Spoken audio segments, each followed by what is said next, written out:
Bom, boa noite a todos e todas. Assim que Ricardo me fez o convite, eu pensei, bom, vou participar então de uma jornada do hospital universitário. Bom, fiquei assustado, né? Eu sou físico, tá? Minha formação, então eu sou das exatas, assistindo aqui a mesa, bom, abri o olhão assim, né? Porque isso tudo muito novo para mim. E quando o Aldimar me passou o título da palestra, eu fiquei ainda mais assustado, porque ela queria que eu falasse de integração, ensino, pesquisa e serviço, resultados para o sertão brasileiro. Então, eu tinha duas saídas, basicamente. A primeira saída, fazer uma prestação de contas, olhando para o passado, ou olhar para o futuro. Então, na realidade, eu escolhi olhar para o futuro. Não farei nenhuma apresentação de dados, resultados, nem coisa do tipo, que mostra o que foi feito. Eu acho que tudo que foi feito pode ser muito melhorado. E aí a tentativa aqui vai ser de mostrar como podemos integrar muito mais ensino, pesquisa e extensão na nossa universidade. Então, a ideia dessa palestra... Vou tentar colocar isso para passar o slide. Então, a ideia dessa palestra vai ser olhar para o futuro e sonhar um pouco, certo? Então, a ideia é que a gente quebre um pouco essas barreiras e, como alguém da área de exatas falando para pessoas da área de saúde, eu acho que a gente precisa, antes de mais nada, quebrar o gelo, né? Então, vou quebrar o gelo com algumas coisinhas aqui que eu acho que todos gostamos, certo? Então, inicialmente, um roteiro da apresentação. Vamos quebrar o gelo, falar um pouco sobre a indissociabilidade dos eixos que compõem a Univasf. Vou mostrar alguns casos de ciência interdisciplinar, alguns estudos de casos que mostram como a gente pode integrar essas coisas, não precisa ter tanto medo do povo lá de Juazeiro, ou da Fazenda, ou de São Raimundo Nonato, é possível trabalhar junto. E a proposta dessa coisa aqui, que eu acho que é o mais importante dessa palestra, que eu vou chamar de Instituto de Pesquisa para o Povo Sertanejo, certo? Bom, quebrando o gelo, eu vou começar com um poema, tá? E aí o poema se chama A Ideia, é de Augusto dos Anjos. Eu achei que Augusto dos Anjos seria o cara que conectaria exatas com saúde da melhor forma possível. Então vamos ver o que ele diz. A ideia, de onde ela vem, de que matéria bruta vem essa luz que sobre as nebulosas cai de incógnitas criptas misteriosas, como as estalactites de uma gruta. Vem da psicogenética e alta luta, do feixe de moléculas nervosas, que em desintegrações maravilhosas delibera e depois quer e executa. Vem do encéfalo absconso que a constringe, chega em seguida às cordas da laringe, tísica, tênue e mínima raquítica, quebra a força centrípeta que a amarra, mas de repente a quase morta esbarra no mulambo da língua paralítica. Augusto dos Anjos. Então, com essa, eu gostaria de começar a nossa palestra. Eu acho que ele conseguiu aí derrubar um pedaço de muro que existia entre a saúde e as exatas, certo? E dizer que essas barreiras que às vezes nos impedem de trabalhar, elas são tão invisíveis que às vezes incomodam. Por exemplo, é dito que o inventor da nanotecnologia é Richard Feynman, mas eu poderia dizer que o inventor da nanotecnologia é o Guimarães Rosa. O Richard Feynman é o pai da nanotecnologia porque ele disse: há muito espaço lá embaixo. E aí poderia se escrever toda a enciclopédia Barça na cabeça de um palito de fósforo. Mas eu posso dizer que Guimarães Rosa ensinou a nanotecnologia para a gente também. Olha o que ele disse. Sertão, quem sabe dele é urubu, gavião, gaivota, esses pássaros. Eles estão sempre no alto, apalpando ares, com pendurado pé, com o olhar remediando a alegria e as misérias todas. Bom, ele está olhando a amostra no microscópio eletrônico. Guimarães Rosa está fazendo isso daí. É o urubu que está olhando lá de cima, certo? Se o Richard Feynman disse que há muito espaço lá embaixo, o Guimarães Rosa, muito antes dele, já foi lá e já mostrou que a nanotecnologia ela existia aos olhos do urubu no sertão, certo? Então, esses conceitos que a gente coloca só servem mesmo para nos deixar distantes uns dos outros. E o Euclides da Cunha, nos Sertões, já nos dava uma dica muito clara de o que deveria ser o foco de quem trabalha no sertão. E o que é que ele diz? Mas o nosso sertanejo faz exceção à regra, a seca não o apavora. Ele é um complemento à sua vida tormentosa, emoldurando-a em cenários tremendos, enfrentando-a estoico, apesar das dolorosas tradições que conhece, através de um sem número de terríveis episódios, alimenta todo o transe e esperanças de uma resistência impossível. E em 2004 nasceu a Univasf. A Univasf veio até o sertão para fazer a diferença. Essa universidade sertaneja, ela não foi desmembrada como, por exemplo, a Universidade Federal do Agreste, em Garanhuns, está sendo, ela não foi desmembrada de nenhuma outra universidade, ela surgiu realmente do zero. E, em sendo uma universidade sertaneja, ela vem toda repleta de significados, ela vem toda repleta de símbolos que vêm presos na própria definição da lei que estabelece o que são universidades, faculdades e centros universitários. Para ser uma universidade, é necessária a indissociabilidade entre ensino, pesquisa e extensão. O título da nossa palestra ela é Ensino, Pesquisa e Serviço. Eu vou associar serviço à extensão na forma de que a extensão ela pode servir à comunidade muito mais se houver uma integração com a pesquisa e se a pesquisa retornar os resultados para o ensino. Então, o objetivo da palestra de hoje é mostrar que é possível integrar muito mais. A gente saiu de uma mesa de práticas integrativas, mas a ciência integrada ela é muito mais poderosa, assim como é específico de algumas áreas, fazer com que um profissional que não dialoga com o outro possa interagir com esse outro, ele traz resultados realmente muito importantes e muito intensos. Então, o objetivo da prática de hoje vai ser mostrar que essa nossa universidade, que nasceu multicamp, eu considero isso um aspecto problemático, ser tão multicamp, é importante porque existem vários vazios no interior, esses vazios precisam ser preenchidos, mas isso é um desafio ainda maior para fazer com que esses vazios se comuniquem. O que nós não podemos ter é um Univassio em Petrolina, um Univassio em Juazeiro, um em Paulo Afonso, elas precisam estar todas interligadas e conversando. E aí o foco da Univassio é o sertão, é o compromisso para formar profissionais capacitados e comprometidos com esse sertão e com esse mundo. E os estudantes precisam buscar soluções de forma a potencializar a sua capacitação. Então, é bem claro esse princípio. Agora, fazer isso acontecer não é tão simples assim, porque isso cai na premissa do ego dos profissionais. Cada profissional tem a sua área de conhecimento, e na sua área de conhecimento ele se sente muito confortável para conduzir os seus experimentos, a sua prática, a sua formação. Sair fora da zona de conforto, muitas vezes é algo que é desagradável para o doutor, que é capacitado, que tem seu diploma, e que, às vezes, tem pudor em dizer aquelas duas palavrinhas tão temerosas, não sei. Né? O fato é que, muito maior do que a capacitação de cada um de nós, muito maior do que a formação de cada um, estão os problemas do sertão brasileiro. Temos a seca, a contaminação da água, a violência contra a mulher, as drogas, a fome, a saúde da família, a internet, as doenças negligenciadas. Tudo isso é problema que todos temos a obrigação de atacar. E quando eu digo todos, eu não estou restringindo ao pessoal de saúde. Eu digo que todos incluem matemáticos, estatísticos, físicos, professores de educação física, veterinários e todos os profissionais que fazem parte. Mas a pergunta é, como que eu faço um matemático trabalhar com um médico? Como que eu faço uma enfermeira interagir com um físico? Então, o problema básico o problema do sertão brasileiro está acima de nós.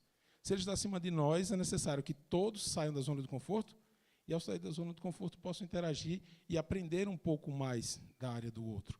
Isso só será possível a partir do momento, essa é a questão que eu vou colocar no finalzinho da apresentação, a partir do momento que cada um sair do seu ambiente. E sair do seu ambiente significa ter um ponto físico comum de desenvolvimento de pesquisa na universidade.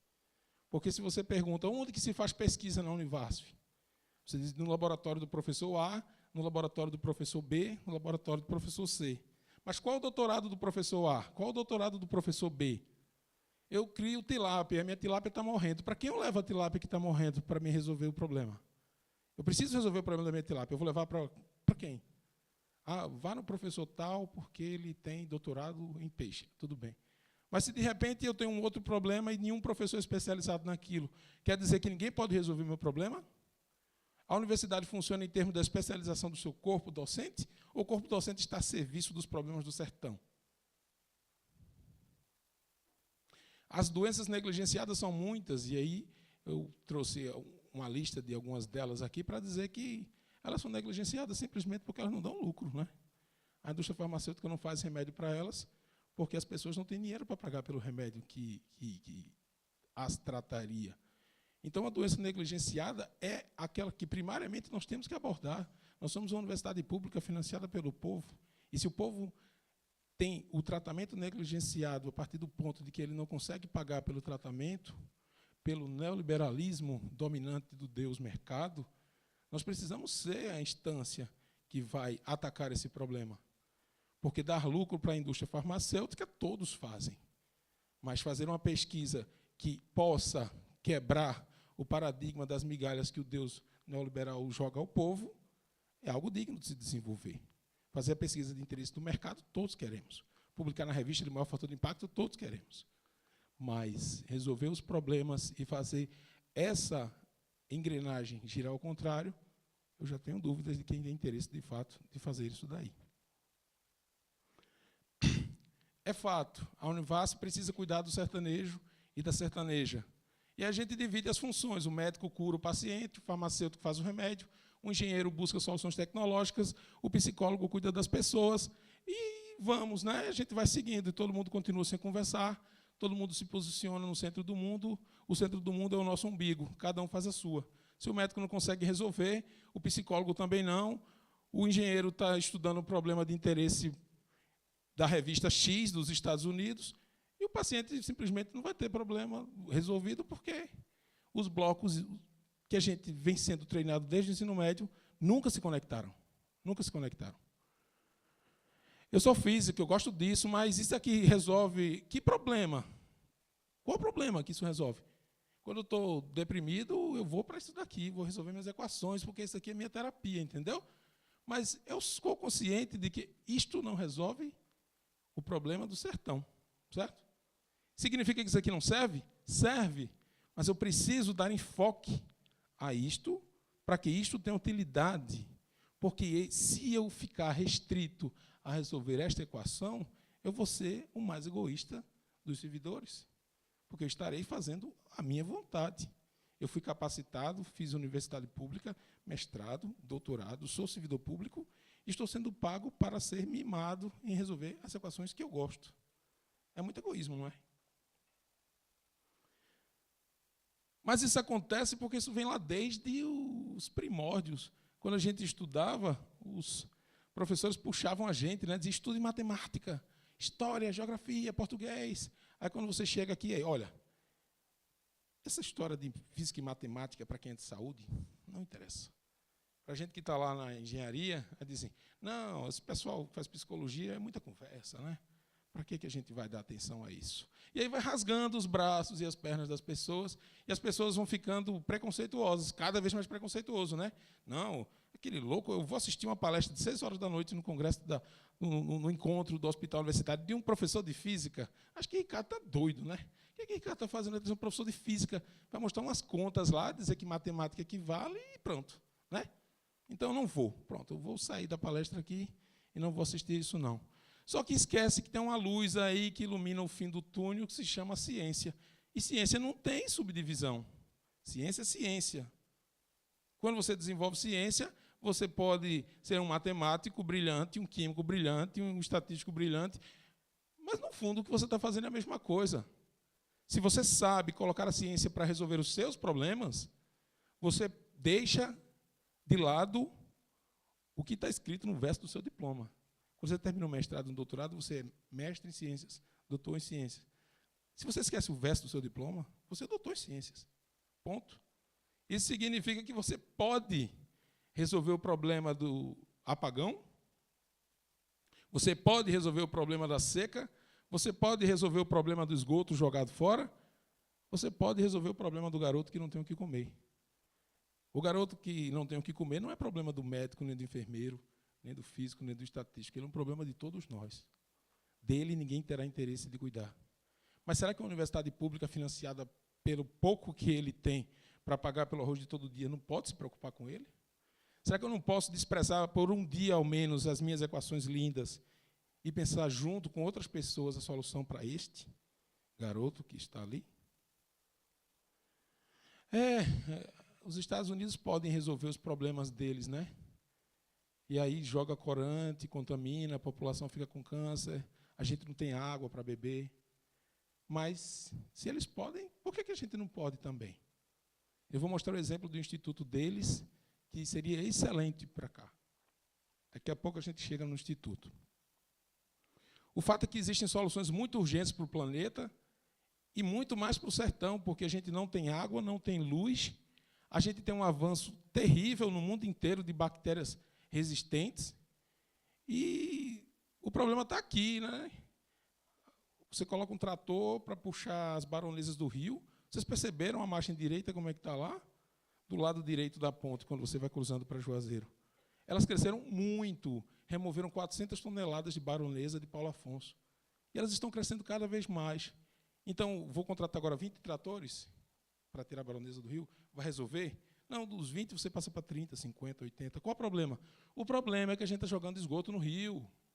As baronesas são uma defesa natural para que haja o controle bacteriológico do sistema. Claro, vai acabar com a vida dentro do rio, porque não há transporte de oxigênio, mas é a forma que o rio tem de se proteger daquilo dali. Então, não é arrancar a baronesa, é parar de jogar o esgoto no rio. A solução é tampar a saída do esgoto com cimento? Foi isso que foi feito. Joga cimento no bueiro, ele vai estourar em outro canto. Então, as saídas não são tão simples assim. Mas também não são tão complicadas que uma universidade como a nossa, com centenas de professores e doutores, não possa pensar. Nós precisamos nos integrar aos problemas do nosso entorno. Nós não podemos ser uma universidade em que as pessoas não conseguem acessar. Aqui é mais fácil, mas em Juazeiro as pessoas não entram na universidade porque não sabem onde fica a biblioteca. As pessoas não têm a mínima noção de localização lá dentro. Só vai para a universidade quem estuda na universidade. Quem não é da universidade não entra na universidade. Simplesmente porque elas não sabem o que consultar, onde ir, o que fazer. Isso é um problema. Nós estamos separados da sociedade, fisicamente também. E aí, o desenvolvimento da ciência permitiu com que a gente tivesse um triângulo. Esse triângulo aqui resolve tudo. E eu conheço esse triângulo, chamo esse triângulo como o triângulo da interdisciplinaridade. Porque nele estão praticamente todas as áreas de conhecimento que a gente precise. DNA, polímero, blocos de copolímero, surfactantes, proteínas, vírus, esferas duras de coloide. Ou seja, isso daqui é chamado química da matéria mole, física da matéria mole, mas eu poderia dizer que isso daqui também é um triângulo que nos dá a nanotecnologia da vida. Quem trabalha com isso? Bom, eu como físico trabalho aqui dentro. Já brinquei dentro desse triângulo aqui várias vezes, mas eu posso garantir que alguém que pesquisa em medicina veterinária está ali dentro. Quem está no hospital tratando de uma infecção de alguém que está na UTI trabalha ali dentro. Eu digo que quem faz matemática trabalha ali dentro, seja estudando essas bolinhas aqui, de nanopartículas de ouro, mas ele está ali dentro. Ou seja, por que eu preciso de preconceito de dizer, eu não trabalho com você porque você não é da minha área, se está todo mundo dentro desse triângulo? A solução da malária, a solução das doenças negligenciadas está dentro desse triângulo. Então, eu vou esquecer por um momento que eu sou físico a partir de agora, certo? Eu não sou mais físico, eu sou médico, tudo bem? Vamos assumir que eu seja médico a partir desse momento. Eu tenho um grupo de pesquisa em produtos alternativos para doenças negligenciadas. Tudo bem? Vamos simular que seja isso. Faz de conta que eu não sou mais físico. E aí eu vou começar a mostrar para vocês agora os resultados lá do nosso grupo, que é o Laboratório de Espectroscopia de Impedância em Materiais Orgânicos, lá de Juazeiro. E aí vocês vão ver que não parece ser um grupo de física. Okay? Primeiro, a gente está estudando o monitoramento da qualidade de água. Para isso, a gente produz tecidos. Essa é uma máquina italiana que a gente tem, que chegou há 2 meses atrás, e a gente produz um tecido, e esse tecido ele funciona como um filtro. Aí esse filtro a gente coloca dentro, esse paninho aqui, ó, a gente produz no laboratório, a gente coloca dentro desse tubo, ele funciona como sendo um sistema de monitoramento. Esse sistema de monitoramento vai para dentro do rio, está entrando aqui dentro do rio. No primeiro ensaio que a gente fez uma placa de cultura, com meio de cultura, saiu muita coisa lá. Agora a gente está tentando tratar para identificar o que é que tem na água do Rio São Francisco. Mas o interessante é que, com isso, será possível, em algum tempo, termos ali no espaço cultura da universidade uma estação de tratamento em que você tem um monitoramento online da qualidade do Rio São Francisco, a qualidade da água. Bota o filtro lá dentro e diz, olha, tem metal pesado, se ela que tem mercúrio dentro do nosso rio, a gente desenvolveu um tecido desses daqui que é sensível ao mercúrio, então ele capta o mercúrio que tem dentro da água. Então, é problemática a questão do mercúrio na água? É. E a presença de bactérias, de hormônios, de contaminantes? É. Então, esse é um sistema de muito interesse para a física, mas isso é engenharia ambiental, não é? Isso é engenharia ambiental. Precisou estudar alguma disciplina de engenharia ambiental para fazer isso? Não. só a constatação de que é preciso monitorar a qualidade da água do rio, não é verdade? Então, por que a gente não pode tentar? E aí a gente está usando uma coisa, eu tenho muito orgulho de usar isso daqui, essa planta é citada na Bíblia, não sei se vocês já ouviram falar da moringa. A moringa é muito usada pelo sertanejo. E aí, a moringa é uma sementinha que as pessoas trituram, botam na água e fazem a água precipitar o barro lá embaixo. Para vocês terem ideia, partimos da moringa, isso começou de um congresso de moringueiros que teve aqui em Juazeiro. Eu fiquei encantado com o pessoal. E, a partir daí, eu comecei a trabalhar com a moringa, depois daquele congresso de moringueiro. Para vocês terem ideia, a gente faz nanopartícula de prata usando moringa. A moringa reduz a partícula de prata que a gente usa para filtrar a água. Então, a moringa está lá dentro. A gente tem nanotubos de carbono, polímeros, partículas de magnetita. Então, a gente usa nanomateriais, mas percebam, a gente usa nanomateriais com enfoque em produtos da caatinga para tratar a água que tem ali dentro. E aí é muito importante o conhecimento popular também. Não é porque eu trago conceitos de nanotecnologia que eu não preciso entender o que se desenvolve secularmente na região, em termos de, por exemplo, limpeza de água utilizando plantas da região. E aí um dos nossos objetivos é esse, vamos detectar esses contaminantes da água. Vamos ver onde estão as moléculas orgânicas, os metais pesados, as bactérias, porque só pegar o trator, arrancar a baronesa não resolve. É preciso monitorar, é preciso ter, não tem um placar eletrônico, um impostômetro, né?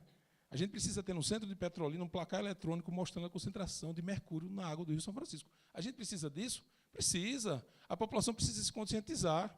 Ah, eu estou dando mergulho no rio. Qual é a concentração de E. coli dentro dessa água? Quem sabe?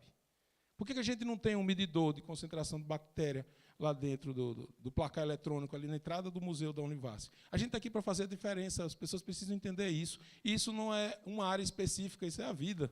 Precisa chegar e dizer, olha, está impróprio para banho a água do rodeadouro de Pedrinhas. Por que a gente não pode fazer isso? Vai incomodar as pessoas? Vai. Mas o que é que interessa para a gente? Ver as nossas crianças doentes? Ou permitir com que a gente jogue mais mercúrio, mais metal pesado usado no tratamento do couro do bode lá dos curtumes? A gente precisa ter esse monitoramento. Outro projeto muito legal, baseado em tecidos inteligentes, que a gente vem fazendo, a gente usa linha de costura, e a linha de costura a gente produz um material que ele é antibacteriano, ele guarda energia e ele é um aquecedor. Então, a gente está produzindo uma camiseta em que você pode, nesta camiseta, fazer tratamento térmico. Eu tenho um ferimento e eu preciso controlar a temperatura sobre aquele ferimento. Além de controlar a temperatura, eu preciso também inibir o crescimento de bactérias naquela região. Então, esse é um tecido inteligente em que a gente produz usando linha de costura. E essa linha de costura a gente fez ensaios e viu que era possível controlar a temperatura do dedo. Olha, a gente costurou a linhazinha aqui, ó, na luva, a mão do paciente estava em 34 graus, e a gente colocou essa linha no dedo, o indicador dele. Percebeu que a temperatura chegou a 42 graus no dedo dele? Ó? Ou seja, qualquer sistema que a gente queira fazer um controle térmico de uma região do corpo, a gente consegue fazer com isso daqui. Só que a gente nunca apresentou isso para médico nenhum, porque a gente não interage com médico nenhum. Eu tenho interação com o Matheus, mas eu gostaria muito de conversar com o pessoal do hospital universitário, mas do que eu poderia aplicar aqui no hospital? E aí essa interação realmente é falha, porque cada um vive no seu mundo. E aí eu fiz essa coisinha aqui e daqui a pouco ela está guardada dentro da gaveta. Para que vai servir? Se a gente fizer alguma aplicação animal, que é da minha interação com o Matheus, tudo bem. Mas no hospital a gente talvez não chegue, porque falta interação, falta conversa, diálogo um para um. E olha que legal, a gente colocou esse tecido, e quando coloca o tecido, a gente acaba com o Staphylococcus aureus. A plaquinha estava aqui, a gente fez a contagem do número de bactérias e acabou tudo. Ou seja, a linha que a gente produziu, ela consegue controlar a população de bactérias que você tem sobre a sua pele lá. Isso é interessante? É, porque o nosso próximo passo é desenvolver um produto que permita a limpeza de instrumentos críticos, de ambientes críticos, que é a UTI, né? Você tem já, lá no laboratório à disposição, uma toalha que você pode limpar a superfície, por exemplo, de salas de cirurgia, em que você tem o controle e inibição total de Staphylococcus aureus. Isso tem interesse para a medicina? Eu acho que tem. Mas onde que a gente vai interagir? Sensores de movimento. A gente desenvolve sensores que são altamente aplicáveis em fisioterapia. É possível monitorar o movimento de qualquer parte do corpo, e se a gente otimizar, isso aqui faz parte da tese de doutorado de Fernando, que está ali atrás, se você puder monitorar, melhorando um pouco aqui, a gente consegue monitorar, inclusive, a respiração do paciente. Detalhe, isso é incorporado na roupa. Você pode vestir o paciente com a camiseta e não precisa colocar sensor nenhum em cima dele. Você coloca a camiseta em cima dele, 2 pontinhos de contato elétrico, e você consegue monitorar o movimento do joelho, o movimento do dedo, o movimento do cotovelo, e daí você faz tudo isso. A gente fez um sisteminha, outro bastante interessante, em que a gente fez praticamente um parque de diversão para bactérias. A gente pega as bactérias que estão crescendo naquele ambiente, joga uma isca para elas, e elas vão lá e crescem. Olha, isso é um biofilme de Staphylococcus aureus aqui. Ó. Elas cresceram todas. Essa microscopia é tão interessante que mostra, inclusive, aquela fase de maturação em que o biofilme, pela iluminação não dá para ver, mas aqui tem um monte de bactérias já sendo liberada da superfície do biofilme. Então, se o problema é contaminação de sala de UTI, nós temos a solução para isso daí. E não foi preciso buscar em outra universidade, em outro país. A gente está desenvolvendo tudo isso lá no laboratório. Mas quando é que vai chegar o momento que a gente vai dialogar e dizer assim, vamos tentar aplicar esse piloto aqui no hospital universitário? Quando que a gente vai fazer isso? Outra solução, essa é a última que eu vou trazer para vocês, antes de trazer a proposta. Outra solução foi gerar energia usando micro-organismos. Esse foi um projeto muito, muito bom que a gente finalizou. Foi uma parceria nossa com o MIT, chamado Projeto Bacteria. Nesse projeto, a gente alimenta a bactéria e ela dá energia para a gente. Energia elétrica mesmo, é uma pilhinha que a gente gera usando bactéria. Isso foi um conceito da Universidade de Maryland, inicialmente, e isso resolveria muito do nosso problema. As baronesas que estão crescendo ali não cresceriam se simplesmente a gente fizesse o que o Homer fez. O Homer, no filme Os Simpsons, né, ele criava o porco dele, só que ele não tinha coragem de jogar as fezes do porco fora. E ele fez um grande tambor para guardar essas fezes aqui. Então, como o Homer acerta tudo, os Simpsons acertam tudo, se Neymar vai machucar, se não vai, etc. Ele foi o inventor da célula combustível bacteriana, porque era só conectar 2 cabos aqui que já começava a gerar energia esse negócio. E aí o processo acontece a partir desses filamentos aqui, desses terminais, em que, interagindo com a superfície, a bactéria vai lá e troca energia com o meio. A célula padrão é bem simples, ó, são tubos de vidro conectados para uma membrana aqui no meio, e aí as bactérias simplesmente vão lá e agarram na superfície do eletrodo. Isso aqui é um artigo muito citado na literatura de que o cara foi lá e conseguiu fazer as bactérias aderirem como função do tempo. À medida que foi andando o tempo, ó, as bactérias foram aderindo. Esse é o nosso. Não deixa de ver o dele, não. Sendo que isso aqui a gente fez com levedura de pão. A gente colocou levedura de pão em cima do substrato. Olha a quantidade de levedura que cresceu. E cada coisinha dessas daqui gera energia. Ou seja, eu não preciso jogar meu lixo fora. Eu não preciso jogar esgoto no Rio São Francisco. Se, de repente, eu tenho um compartimento em que eu faço tratamento. Não seria uma lagoa de contenção, seria um tubo de contenção. E nesse tubo eu geraria energia para a minha casa, não teria baronesas e o nosso rio estaria bem mais limpo. Essa solução é simples? Em larga escala, não sei. Mas que se pode tentar no nível piloto, pode. Né? E a gente fez esse protótipo aqui, foi a nossa patente depositada no ano passado. Esse foi um sistema todo feito à base de Teflon, em que a gente foi lá, gerou quase 1 volt, usando levedura de pão, para gerar energia aqui nesse sistema. E aí a gente conseguiu trazer o professor Timothy Swager, do MIT, para cá. Ele veio em julho do ano passado, conheceu a Univasf, nunca tinha vindo na América Latina, conheceu a Univasf e viu que abaixo da linha do Equador tinha gente tem gente que pode fazer diferença. A gente pode fazer diferença. Agora a gente precisa querer fazer diferença. Está aqui o Instituto de Pesquisa. Quem não visitou ainda está convidado. Tem 2 entradas, o campus. Tem a entrada do Multieventos, onde todo mundo quer estar no final do curso, e tem outra entrada que quase ninguém vai, que fica em frente à TV Bahia, né? TV Bahia aqui. Então, o nosso instituto está aqui, visitem, quase ninguém conhece. A gente tem um instituto gigantesco, são 12 laboratórios. Lá a gente tem mais de 5 milhões de reais de equipamentos. Então, é um laboratório muito bem equipado. O professor do MIT ficou surpreso com alguns equipamentos que ele viu. Ele achou que ia encontrar gente na beira do rio, pescando cari, né? Com um multímetro na mão e fazendo alguma coisa, mas não é bem assim. A gente, às vezes, subestima a nossa própria capacidade, porque, não, fazer ciência no Vale de São Francisco, tem a USP, tem a UFRJ, tem o MIT, tem Harvard, tem Oxford. Sim, daí. Eles começaram de onde? De algum lugar, né? Então, por que a gente não pode fazer também? Então, a gente conseguiu chegar à marca de 10 anos, passamos para o nível 4, a gente está lutando agora para chegar ao doutorado.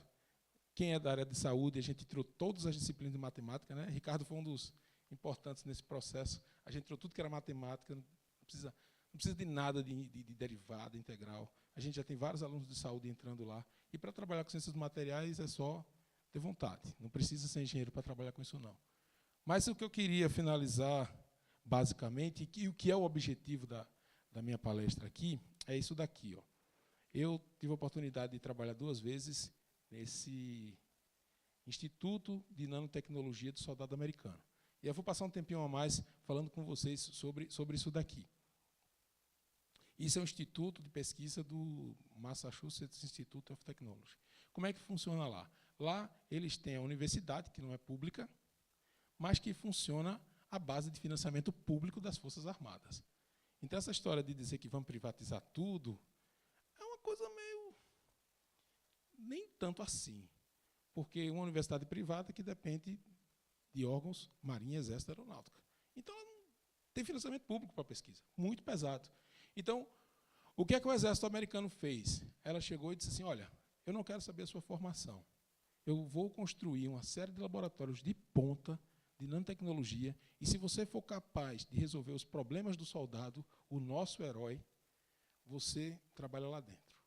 Você não tem a chave do laboratório. Você tem um projeto com a duração de 1, 2 anos, e você tem um problema para resolver. Aí eu vou dar alguns exemplos de problema para vocês verem.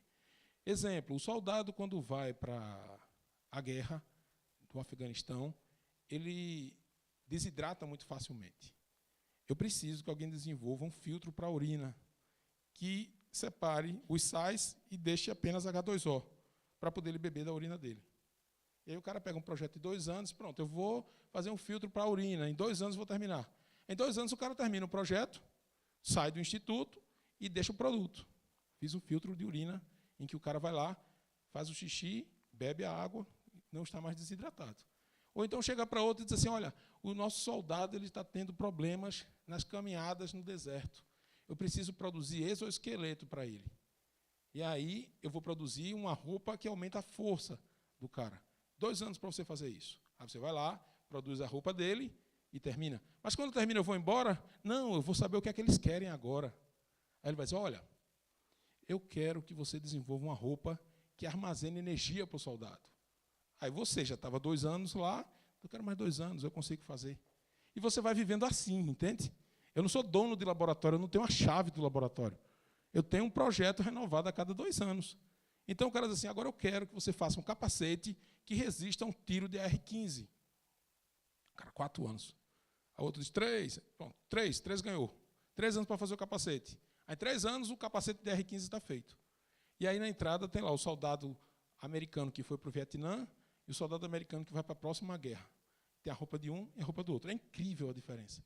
As roupas são dezenas de vezes mais leves e o cara tem exoesqueleto, o cara tem visão noturna, o cara tem possibilidades aqui de comunicação via internet, com GPS próprio, ele tem alimentação, o fato dele estar andando é suficiente para armazenar energia, para carregar o que ele quiser na roupa dele, porque na entrada eles têm uma foto e eles dizem, este é o nosso herói, ele precisa voltar para a casa dos pais.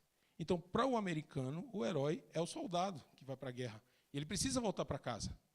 E aí eu trabalhei lá, em 2012, e aí, quando eu via a foto daquele soldado, eu dizia assim, esse herói mesmo é o sertanejo. Porque ele não precisa matar ninguém, ele não invade a casa de ninguém. Mas ele está morrendo de fome, de sede, da má qualidade da água, de violência, de falta de oportunidade. E esse é o herói que a gente precisa tratar. Aí eu pergunto, se os Estados Unidos pegam o investimento do Exército e constroem o Instituto do Soldado, Instituto de Nanotecnologia para o Soldado Americano, por que a gente não pode fazer um nosso, hein? O Instituto de Pesquisa do Povo Sertanejo. Pronto, esse é o nosso herói. Ele não mata ninguém. Ele está numa situação altamente desfavorável em termos de iluminação, densidade, umidade e tudo que se imagine. O sertão é agressivo. Não tem como combater a sede, tem como conviver com a seca. Mas, para conviver com a seca, eu preciso de muita pesquisa para fazer isso daqui. E aí, quando Aldimar e Ricardo me sugeriram a palestra sobre serviço, eu pensei, a gente prestou muito serviço nesses 14 anos de universidade, mas a gente pode prestar muito mais se tirar a chave dos donos do laboratório. E como é que tira a chave do dono do laboratório? O que é um Instituto de Pesquisa do Povo Sertanejo? É um instituto de pesquisa multidisciplinar que tem laboratórios multiusuários sem vínculo a colegiado nenhum. Nenhum colegiado é dono de lá. Não tem dono de laboratório nenhum. Porque é muito bonito você dizer, olha, eu ganhei equipamentos do multiusuários da FINEP, ganhei equipamentos da FACEP, do multiusuários de não sei o quê. Mas na hora que você quer usar o equipamento tem um dono, não tem? Está trancado dentro da sala do cara lá. Não, mas quando você quiser usar, está à vontade. Aí você vai usar, não, mas aqui você precisa pagar pelos consumíveis, pagar por não sei o quê. Aí daqui a pouco a amostra que você vai caracterizar pagou R$ 2.500, é melhor mandar para São Paulo, pagar 50 e pegar de volta. De que serviu isso daí? Então, os laboratórios precisam ser de todas as áreas de conhecimento. Lá em Juazeiro a gente tem um laboratório de ciência dos materiais, aqui tem de farmácia. Mas e se tivesse tudo no mesmo lugar, facilitaria? Facilitaria, porque uma das coisas que a FINEP mais reclama é de que quando ela lançou o edital dela, de infraestrutura, praticamente todas as universidades pediram microscópio eletrônico. Aí todo mundo tem microscópio eletrônico. Por isso que criou a ideia do CETENE, Centro de Tecnologia Estratégica do Nordeste. Bota em Recife um conjunto de laboratórios e todo mundo usa lá. Qual o problema? Quem está mais perto usa mais. Aí, como a gente está aqui em Petrolina, para usar, demora. Agora, fica para amanhã. Não, mas meu voo é hoje de noite. Não dá para ficar até amanhã. Aí o cara está morando do lado, beleza, eu venho depois de amanhã. Tem essa dificuldade. Mas eu estou falando de Petrolina, Juazeiro e Fazenda. Será que a gente não poderia pensar num laboratório multiusuário que ficasse, por exemplo, do lado do shopping? Imagine levantar um espigão de 20 andares, em que não houvesse colegiado que tomasse conta daquilo, em que eu tivesse uma sala de atendimento psicológico do lado de um microscópio eletrônico de varredura. Um microscópio eletrônico de varredura que está do lado de uma sala de ensaio bacteriológico. Qual o problema de fazer isso? Que está do lado de uma sala em que tem matemáticos fazendo contas no quadro lá. Vai ter briga se juntar matemático com enfermeiro? Vai. Vai ter briga se juntar farmacêutico com físico? Eu acho que não. E aí, esses laboratórios seriam todos dedicados à solução de problema do homem e da mulher sertanejo. Quem é o demandante? Lá, o demandante é o Exército, a Marinha e a NASA. Eles chegam e dizem assim, eu quero que você produza tal coisa. Mas o nosso financiador é o povo. Então, é o povo que tem que chegar. Então, vai chegar o agricultor e vai dizer assim, olha, onde eu levo o meu problema? Leva ali no instituto, do lado do shopping. Aí o cara chega aqui, olha, eu planto milho e está dando uma praga no meu milho, eu estou perdendo minha plantação inteira. Eu vou deixar uma amostra do milho aqui com você. Aí o cara recebe o milho, tá, endereçarei aos pesquisadores da Univasf, da Embrapa, da UNEB. Porque um instituto desse não pode ser só da Univasf também não, né? Junta a UNEB, Embrapa, o PE, junta IF, e aí vai todo mundo junto para trabalhar, certo? Porque na hora que você chama de multidisciplinar, é multidisciplinar mesmo, certo? E aí você vai chegar para as pessoas, olha, temos agora um problema claro, que é vazamento de churume para a água do rio. Quem quer pegar um projeto de 2 anos para resolver esse problema? Qual a área de formação? Nenhuma. Eu quero que resolva o problema. Aí eu chego e digo assim, Ricardo, vamos lá junto. Vamos fazer um grupo, eu, Ricardo, Matheus e Aldimar. Aí tu faz isso, tu faz isso, tu faz isso, eu faço isso. E a gente tenta o problema. Vamos lançar? Vamos. Pronto, ganhamos um espaço lá dentro do Instituto. É assim que funciona. Daqui a 2 anos, a gente é expulso de lá de dentro. Mas em 2 anos, a gente conseguiu resolver um problema prático, um problema real. Esse seria um centro de pesquisa de referência do Vale do São Francisco. E aí, o que é que precisa para construir um instituto de pesquisa do Sertão? Esse daqui é o prédio que eu trabalhei lá. Esse é o prédio do Instituto de pesquisa e nanotecnologia do soldado americano. Na verdade, só são 2 andares, viu? Ele é grandão assim, mas só são 2 andares dele. Só que 2 andares são gigantescos, dá para muita coisa aí dentro. Precisa de infraestrutura. E aí, o que seria necessário? Pegar a emenda parlamentar, chega para o povo e diz, você não quer fazer uma obra que fique eternizada, um prédio de 70 andares em Petrolina, uma coisa espetacular, monumental, com a sua face, seu busto lá em cima. Bota busto, bota o que quiser em cima do prédio, certo? E aí constrói o prédio. Só que precisa ter técnico. E aí você não bota o professor para operar o equipamento, bota o técnico para operar o equipamento. Porque quando o professor quiser operar o equipamento, ele vai ser que é dele. Aí bota técnico, tem um corpo de técnicos lá dentro. E todo mundo que quiser operar é treinado para operar aquilo. Não é o técnico que vai operar, ele vai treinar a pessoa que vai utilizar. E aí você é treinado pelo técnico e usa o equipamento. Os equipamentos multiusuários vão todos para lá. Aí chegaria e dizia, gente, tudo que ganhou de multiusuário vai para o prédio novo. Pum, chegou no prédio novo. Esse prédio, eu posso dizer a vocês, se a gente constrói uma coisa dessas, vazio ele não estaria. A gente já teria muita coisa lá dentro. Os pesquisadores são usuários, e os usuários não são donos de laboratório. O credenciamento é para o projeto, e o projeto quem diz é o povo. É o povo que diz o que tem interesse de fazer lá dentro. Certo? Exemplo de projeto, suicídio, qualidade da água, morte no trânsito, violência contra a mulher, agricultura irrigada. E aí, quando chegam os problemas, um comitê vai lá, delibera sobre o edital, para um problema específico, e aí o melhor projeto tem acesso ao instituto. E o que é que o cara ganha para tentar resolver o problema? Ele ganha reagente, ganha bolsa, ganha dinheiro para manter o grupo de pesquisa dele funcionando. E equipamentos que ele só vai ter acesso se for contemplado com aquele edital. Todo mundo vai querer, não vai? Se a gente faz a maior artimanha para estudar a Zika, quando a FACEP lança um edital, imagina um outro em que você ganha equipamentos de ponta, bolsa de mestrado, bolsa de doutorado, reagente, todo mundo vai querer. E os melhores projetos é que vão ganhar. E aí seria importante ter um comitê gestor. Quem manda nesse prédio? É a reitoria da Univasf, e aí começa a briga. É a reitoria da UPE, da UNEB, do IF? Não. Quem manda nesse prédio é um comitê gestor. Aí no comitê gestor tem acadêmico, tem a sociedade organizada e gestor público. Pronto. Quem manda lá dentro é esse grupo aí. E é esse grupo que delibera sobre a formação dos outros comitês. Esse é um sonho? Você pode dizer, é um sonho. Nós estamos numa crise? Sim. A universidade está à mercê de ser privatizada? Sei lá o que vai acontecer depois dessa eleição. Existe uma degradação do ensino, existe uma violência deliberada, tem gente que defende liberação de porte de armas. Tudo pode acontecer, tudo pode acontecer. Só que nada é uma opção também, né? Então, se nada pode acontecer, a gente ainda pode sonhar, não é verdade? Eu não estou dizendo que a gente vai melhorar, não, só estou dizendo que a gente não piore. Se a gente não piora, ainda é possível sonhar, certo? Se é possível sonhar, é porque os sonhos não morrem, não envelhecem, eles se escondem. Então, digamos que, nesse momento, o Instituto de Pesquisa do Sertanejo, do Povo do Sertão, ele está escondido, adormecido, certo? Mas nada impede que ele possa voltar e existir novamente, porque o futuro ele é automontado, uma mão desenha a outra, e essa automontagem é fundamental para entender que a gente não consegue fazer nada sozinho. A ciência não é conjugada na primeira pessoa.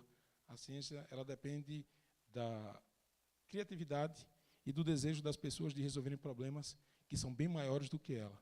Nunca você pode ousar dizer que tem um domínio de um problema se não tiver a capacidade de entender que depende de outro para resolver esse problema. E a gente pode servir muito mais. A gente pode ter mais ensino, pode ter mais pesquisa, pode ter mais extensão, pode ter mais serviço, desde que a gente seja mais organizado. Se a gente for mais organizado e tivermos um rumo norteador, a gente vai chegar à conclusão de que 1 mais 1 é maior do que 2. Essa é a velha história da sinergia, né? E essa sinergia é que faz com que faça tanto sentido que Madre Teresa de Calcutá falou, né? Não é o que você faz, mas quanto amor você dedica no que faz que realmente importa. Então, não importa se eu sou físico, se você é médico, veterinário, psicólogo, mas se você ama o que você faz e se a gente tem compromisso social, a gente pode fazer muito mais pelo sertão. Então, era essa mensagem que eu queria passar para vocês. Muito obrigado, Ricardo.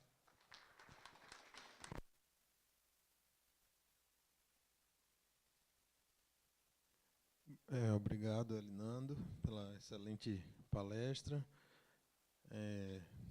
eu sou suspeito para começar a falar, então, se o pessoal quiser ainda perguntar alguma coisa, depois eu vou falando algumas coisinhas também. A gente se identifica muito. Eu já falei algumas vezes, me identifiquei com algumas falhas, aí assumo para mim, né? É um processo de construção, de aproximação, são elementos diferentes mesmo, turbulências diferentes, até a gente alinhar e sentar. Eu acho que agora, talvez essa conjuntura, como de fato deveria ser mesmo, né? Talvez num estágio que a gente vem vivenciando agora no hospital, de um pouco mais de uma maré um pouco mais calma para nós, nesse sentido de entrada, começam a aparecer as pessoas que vão integrando. Eu, outro dia, fiquei super feliz lá, o Matheus lá sozinho, lá, sentado com o povo lá da medicina, interagindo com o pessoal de laboratório, na microbiologia, aí converso por dentro no laboratório. Não, professor, está ótimo, mas as amostras lá de bactéria vão toda semana, não sei o que. Beleza, ali startou. Aí eu vejo um ou outro, aí começa a linkar um projeto da professora de farmácia que não poderia ser feito, mas pode se linkar com alguém do hospital, porque o pessoal estava fazendo, eu digo, opa, está brotando ali. Essa fala sua tem muita coisa que é muito apropriada, de fato, para levar, e a gente fica sonhando ali. Às vezes, esse ano, eu já até comentei algumas vezes de que queria deixar coisas grandes, coisas construídas. Acho que essa é uma delas. As meninas têm ouvido muito eu falar de que a gente se cansa, vai, cansa, vai, sonha de novo, monta um pouquinho. E aí eu acho que é mais um momento de integrar mesmo, né? A proposta é essa. Eu acho que é isso daí. E vai ser ainda vamos fazer alguma coisa mais de perto. E isso vai ser bem bacana. Então, vou abrir a fala ali, tem uma inscrição, e depois a gente conversa mais sobre também.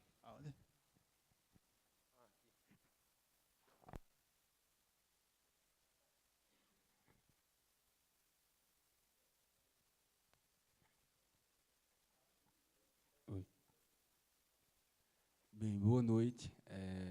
Meu nome é Alisson, eu sou enfermeiro, e desde já quero parabenizar pela excelente abordagem, que por ser um físico, né, a gente às vezes cria esse estereótipo que a relação saúde com física em si, apesar que na universidade a gente tem a disciplina também de biofísica, mas a gente tem um terror e quer que acabe logo para seguir em frente com o que é mais específico.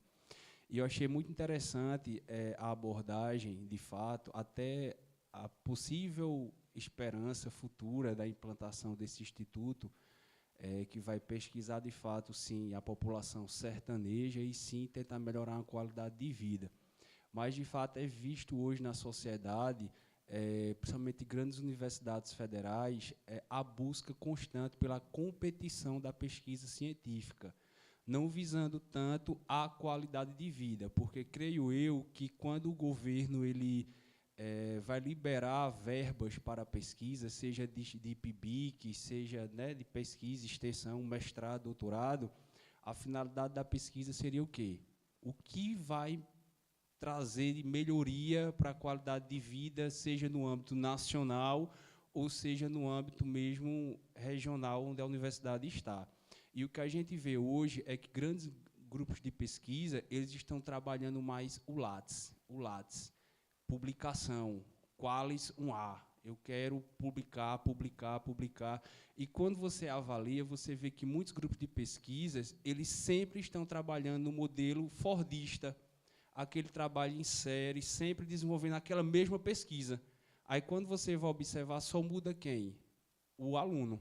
Mas, todo ano, trabalha e publica artigos naquela mesma pesquisa. Aí, você para e pensa, que resultado, que benefício trouxe isso para a sociedade brasileira?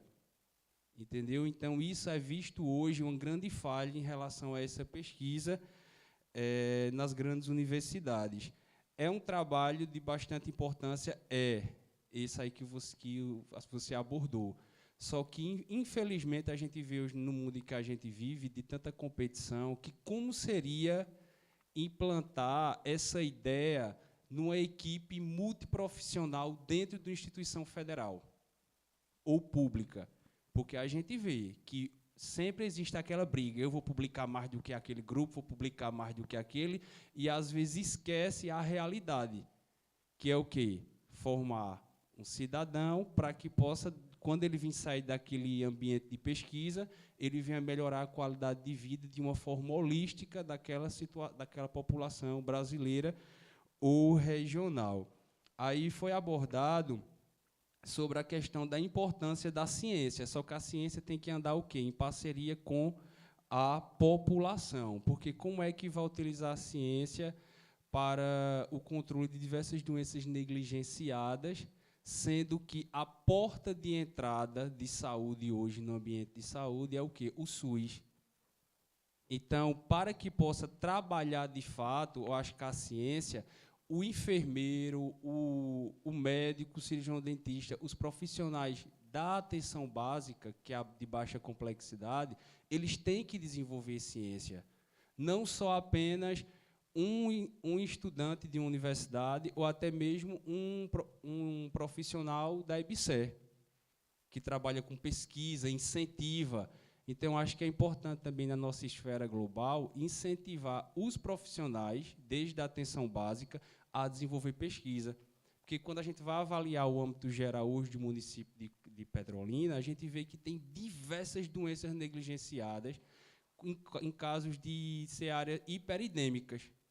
E como é isso aí? Será se a Univasf não poderia desenvolver um projeto que possa tentar rastrear, ver qual o problema, para que, junto com os estudantes da UPE, da Univasf, e, enfim, outras instituições de ensino, possa entrar com intervenção e melhorar a qualidade de vida da população? Eu acho que isso seria de grande relevância. Não, às vezes, gastar tanto tempo em busca de desenvolver outros tipos de pesquisa que só vai favorecer o meu Lattes. Entendeu? Eu acho que... E a ciência, enfim, como vocês já sabem também, gira em torno de patentes, né? Eu acho que, como você abordou, trabalhou nesse instituto, se vai dizer, ó, faça um capacete, você vai fazer, conseguiu fazer, ali é patenteado no seu nome? Não. É patenteado, tem os royalties, você pega um percentual muito pequeno daquilo dali. É em sendo patenteado. Porque você, por exemplo, aqui na Univasf, se você quer patentear, metade do dinheiro fica na universidade, um quarto fica no seu colegiado, outro quarto é dividido entre os inventores. Então, cada um tem a sua regra do jogo, sabe? E aí, o que eles fazem é aprender muito bem nisso. Se chega um coreano e inventa um capacete, pode ter certeza que 90% dos lucros daquilo não vão para o coreano que desenvolveu. Vai ficar com o percentual mínimo do inventor. Porque esses modelos já de estudos que vocês vêm desenvolvendo no projeto, né, no grupo de pesquisa da Univasf em Juazeiro, é de grande relevância. Por exemplo, hoje é visto no Hospital do Trauma que muitos pacientes chegam com a fratura exposta de um fêmur. Aí fica lá, passa o procedimento cirúrgico, depois vem a aparecer grandes lesões epiteliais, decorrente de quê? Staphylococcus aureus. Será se esse tipo, um cobertor, um lençol que fosse a base disso, não vai melhorar? Vai 100%. Aí é isso, às vezes, que a gente fica um pouco assim, meio encabulado, pensando, por que não adere uma política dessa, por exemplo, na instituição, no hospital de pesquisa, que vai melhorar a qualidade de vida? Às vezes, de não ter querer que desenvolver outras pesquisas que não venham, de fato, trazer uma melhoria para a qualidade de vida da população. Então, isso é uma coisa de grande relevância. É importante que continue desenvolvendo essas pesquisas e que sejam reconhecidos, né? Porque se a gente luta, passa dias, às vezes noite, feriado, sábado e domingo, em busca dessas pesquisas, é para melhorar a qualidade de vida dos pacientes. E, com isso, a gente precisa ser reconhecido, né? Que tem até uma frase que Nelson Mandela diz, que a educação, né, é a arma mais poderosa que o homem possui, capaz de mudar o mundo. Então, que a gente possa saber utilizar, de fato, essa educação e, sim, vir trazer uma melhor qualidade de vida para a população daqui da região. Né? Obrigado. Bom, eu gostaria de só... Ele falou muitos aspectos, eu queria pegar alguns, pincelar alguns. A questão básica é a seguinte. O cientista funciona à base do financiamento. Então, trabalhar a questão das doenças negligenciadas é uma questão de indução.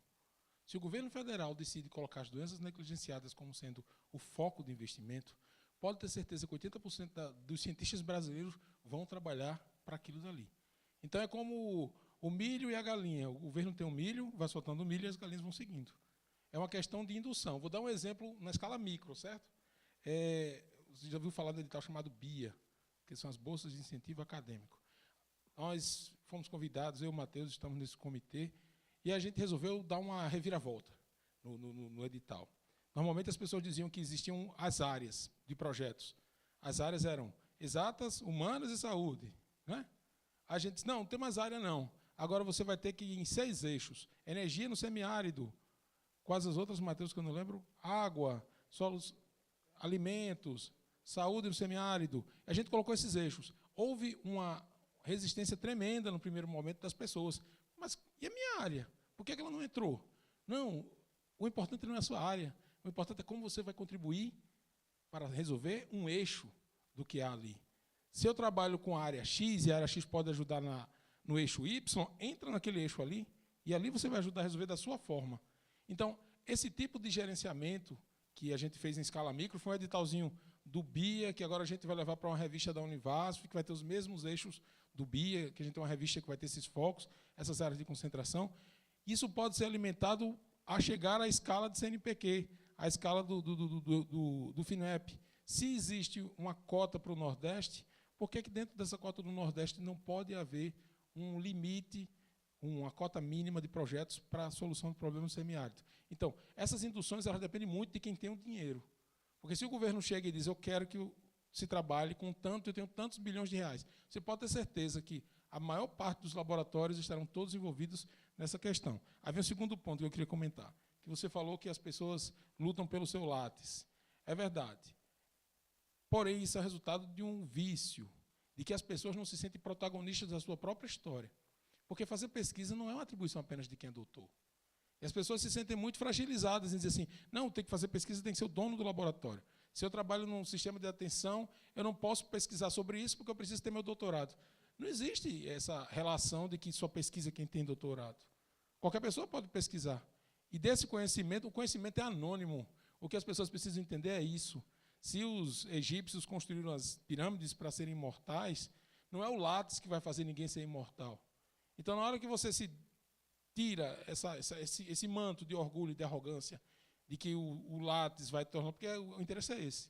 Eu quero ter um látis de um pesquisador, um A, porque quando morrer, todos vão lembrar de mim como se eu fosse Einstein. Mas tem aquele ditado que diz, né? Em um tempo, todos serão uma foto na estante. Depois disso, nem isso. Então, de que importa ter um currículo látis, se daqui a 100 anos nem os meus descendentes se lembrarão de mim? Então, é bem melhor eu pensar na ciência de uma forma anônima, de que eu sou apenas um a empurrar essa circunferência para crescer um pouco mais, e, ao fazer isso, eu posso ter o apoio, por exemplo, de alguém que nunca entrou na escola. Eu não estou falando de doutor. Alguém que nunca entrou na escola pode encontrar soluções. Eu tive um debate com um inventor anônimo, com um inventor em Juazeiro, e esse inventor ele nunca entrou na escola. Ele me ensinou coisas assim. Ele veio para o debate para discutir comigo. Eu cheguei para ele e disse, olha, eu respeito uma coisa chamada idade. O senhor é bem mais velho do que eu. Então o senhor sabe muito mais do que eu. A gente não vai debater para ver quem sabe mais, não, porque o senhor sabe mais do que eu. Mas você tem doutorado, etc, etc. Sim, mas a idade e a universidade da vida vale muito mais do que essa universidade que eu trabalhei. Então, o senhor, eu tenho o meu respeito. E aí o debate ficou meio estranho, porque ele foi pronto para bater. E eu fui pronto para aprender. Então, eu acho que a gente precisa muito também dessa coisa de, olha, um diploma é um papel. É um papel que você põe na parede e que é motivo de orgulho por uma conquista pessoal sua. Para aí. Na hora que alguém tiver uma ideia, você precisa respeitar a ideia, independente do prenome que ele tem. Se é professor, doutor, fulano tal, ou fulano de tal, não faz diferença nenhuma isso daí. Então, tem muito da arrogância, tem muito do ego, tem muito disso dentro da ciência. Só que a gente não deve olhar para esse lado, sabe? Não olhar muito para o lado que pode destruir, mas sim para o lado que pode construir. Então, acho que tem que olhar mais para o lado positivo do que desagrega.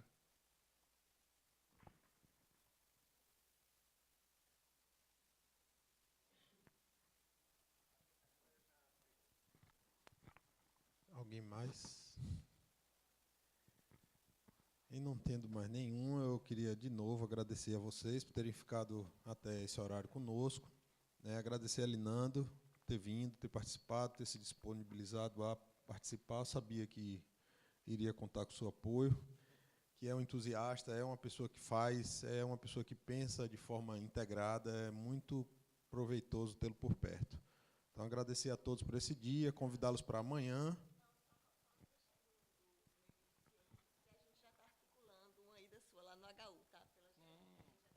Eu vou acompanhar de Matheus, viu? Pronto, beleza. Vamos. Porque essas coisas do comitê de ética em experimentação é com ele. Beleza. Eu produzo os tecidos, as coisas.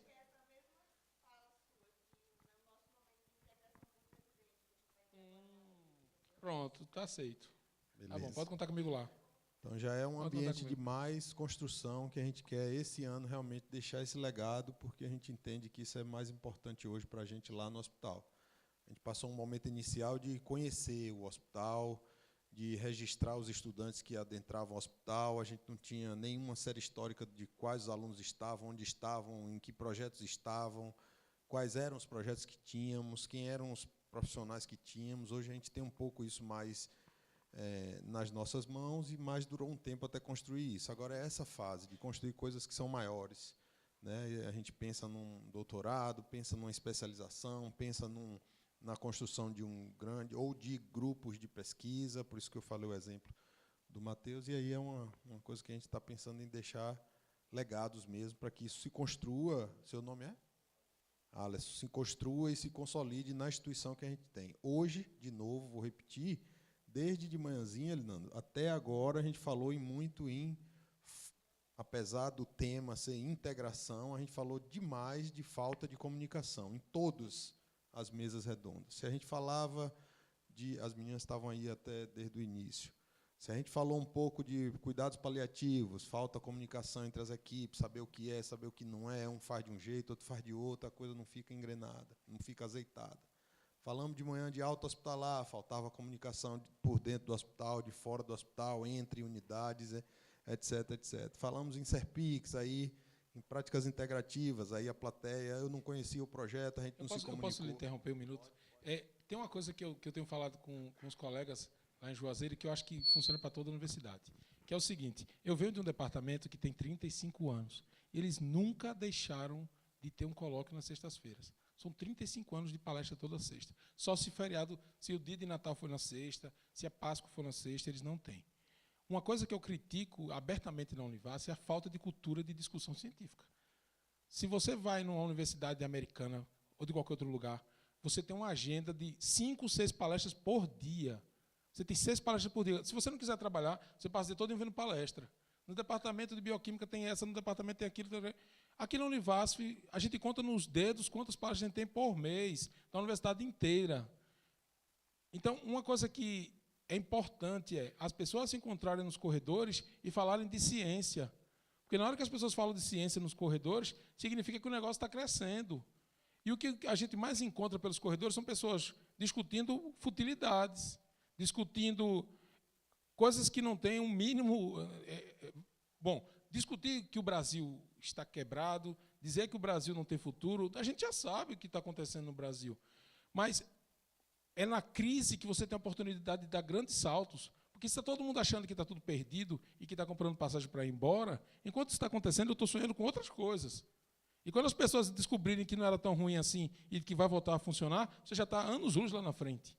Então, o que falta na Univasf, e aí fica até minha sugestão para o hospital universitário, é ter ciclos de palestras constantes. Se na palestra de início tiver uma pessoa, se tiver 2, 3, 1, 2, 3, continua, persiste até criar uma cultura. A Univasf precisa ter uma cultura de divulgação e de colóquios, porque a gente tem muito tempo para discutir sobre tudo, menos sobre ciência. Esse é um problema sério que a gente tem. Perfeito. Então, vamos trabalhar, vamos em frente. Uma hora a gente chega lá. Obrigado, pessoal. Boa noite, até amanhã. Amanhã estão convidados de novo, todos vocês. Aos que não vieram, repliquem, os colegas, vejam, venham. As inscrições estão aí. E boa noite, tenham boa noite, até mais. Só lembrando que todas as palestras vão estar sendo transmitidas ao vivo, está sendo gravada também. Já está disponível no site nos 2 sites, o de submissão e o site que foi realizado para a propaganda do evento. E é uma política que a gente está implantando a partir dessa jornada, divulgar todos os trabalhos realizados, todos os eventos, aliás, realizados pela gerência. Então, por quê? Porque a gente sabe, especialmente no contexto que a gente trabalha, aqui no caso hospitalar, tem a questão do plantão, e o camarada está lá trabalhando, ou sai de um para o outro, então tudo vai ser divulgado ad eterno. E futuramente a gente quer implantar também o evento permanente dessa jornada, desse simpósio. Então, o primeiro simpósio, a gente vai juntar tudo isso num ambiente onde você vai entrar, quem não participou, assistir às palestras, e receber seu certificado, com um horário menor um pouco. Mas, a partir desse evento, a gente está tentando promover isso aí. Por quê? Para que todo esse conhecimento seja divulgado. Fora isso, quem quiser assistir uma palestra ou outra, já vai estar divulgado também, tanto no YouTube, como também no ambiente que o HU tem acesso, chamado Videoaula RNP, onde vai ter vai ter os slides e vai ter a imagem do palestrante também. Tá certo? Só lembrando disso aí, obrigado.